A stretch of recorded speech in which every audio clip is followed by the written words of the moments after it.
दोस्तों, रोचक कहानियों के लिए हमारे चैनल को सब्सक्राइब करें और बेल आइकन को दबाएं। आज हम लोग जानने वाले हैं काशी का वाराणसी के रूप में पुनः जन्म कैसे हुआ। यह कथा द्वापर युग की है, जब भगवान कृष्ण के सुदर्शन ने काशी को जलाकर राख कर दिया था। बाद में यह वाराणसी के नाम से प्रसिद्ध हुआ। यह कथा इस प्रकार है दोस्तों। मगध का राजा जरासंध बहुत ही शक्तिशाली और क्रूर भी था। उसके पास अनगिनत सैनिक और दिव्य अस्त्र शस्त्र थे। यही कारण था कि आसपास के सभी राजा उसके प्रति मित्रता का भाव रखते थे। जरासंध की अस्थि और प्रस्थि नाम की दो पुत्रियां थीं। उनका विवाह मथुरा के राजा कंस के साथ हुआ था। कंस अत्यंत पापी और दुष्ट राजा था। प्रजा को उसके अत्याचारों से बचाने के लिए भगवान श्री कृष्ण ने उसका वध कर दिया था। दामाद की मृत्यु की खबर सुनकर जरासंध क्रोधित हो उठा। प्रतिशोध की ज्वाला में जलते जरासंध ने कई बार मथुरा पर आक्रमण किया, किंतु हर बार श्री कृष्ण ने उसे पराजित कर जीवित छोड़ दी।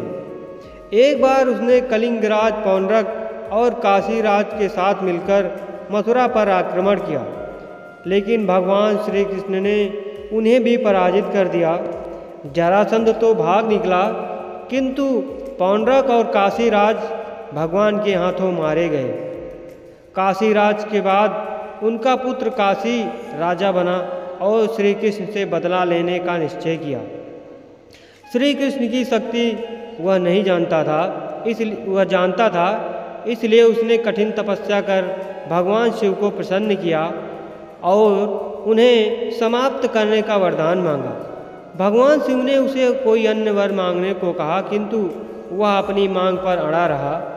तब शिव ने मंत्रों से एक भयंकर कृत्या बनाई और उसे देते हुए बोले, वत्स, तुम इसे जिस दिशा में जाने का आदेश दोगे या उसी दिशा में स्थित राज्य को जलाकर राख कर देगी। लेकिन ध्यान रखना, इसका प्रयोग किसी ब्राह्मण भक्त पर मत करना, वरना इसका प्रभाव निष्फल हो जाएगा।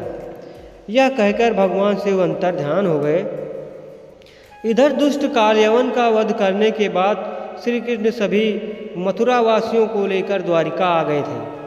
काशीराज ने श्री कृष्ण का वध करने के लिए कृत्या को द्वारिका की ओर भेजा। काशीराज को यह ज्ञान नहीं था कि भगवान श्री कृष्ण ब्राह्मण भक्त हैं, इसलिए द्वारिका पहुंचकर भी कृत्या उसका कुछ अहित न कर पाई। उल्टे श्री कृष्ण ने अपना सुदर्शन चक्र उसकी ओर चला दिया। सुदर्शन भयंकर अग्नि उगलते हुए कृत्या की ओर झपटा। प्राण संकट में देख कृत्या भयभीत होकर काशी की ओर भागी। सुदर्शन चक्र भी उसके पीछे करने लगा। काशी पहुंचकर सुदर्शन ने कृत्या को भस्म कर दिया, किंतु फिर भी उसका क्रोध शांत नहीं हुआ और उसने काशी को भस्म कर दिया। कालांतर में वारा और असी नामक की दो नदियों के मध्य यह नगर पुनः बसा। वारा और असी नदियों के मध्य बसे होने के कारण इस नगर का नाम वाराणसी पड़ गया। इस प्रकार काशी का वाराणसी के रूप में फिर से पुनर्जन्म हुआ। दोस्तों, काशी के पुनर्जन्म की ये जानकारी आपको कैसी लगी, हमें कमेंट करके ज़रूर बताएं। अगर वीडियो अच्छी लगी हो तो लाइक करें और हमारे चैनल को सब्सक्राइब करके बेल आइकन को दबाएं, ताकि ऐसी रोचक कहानी की नोटिफिकेशन आपको मिले सबसे पहले। धन्यवाद।